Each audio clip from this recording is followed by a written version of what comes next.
Hi, hello all. Welcome to Simple Max Magic Tamil. Ratio and proportion problem பார்த்துட்டுருக்கோம். Next question. 3 numbers are in the ratio 4:5:6 and their average is 25.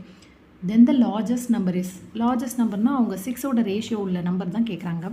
First நம்ம 3 நம்பர்ஸையும் add பண்ணுவோம். 4x + 5x + 6x இதோட average தான் 25. இப்போ இதை மூணையும் add பண்ணால் 15x divided by 3 is equal to 25 வரும். 3 டேபிளால் cancel பண்ணால் இது வந்து 5 டைம்ஸ், 5 டேபிளால் கேன்சல் பண்ணால் இது 5. அப்போ x is equal to 5. இப்போ நம்மளை 6 அந்த ரேஷியோ உள்ள லார்ஜஸ்ட் நம்பர் தான் கேட்குறாங்க. இப்போ 6 × x is equal to 6 × 5 is equal to 30.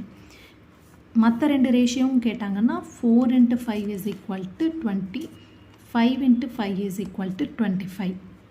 நம்மளை லார்ஜஸ்ட் நம்பர் கேட்டிருக்காங்க, அது 30 இந்த சம்மோட ஆன்சர். பட் 3 நம்பர்ஸும் கேட்டாங்கன்னா இதுதான் வேல்யூ. இந்த வீடியோ உங்களுக்கு பிடிச்சிருந்தால் லைக் பண்ணுங்கள், ஷேர் பண்ணுங்கள், மறக்காமல் சப்ஸ்கிரைப் பண்ணுங்கள். Thank you so much.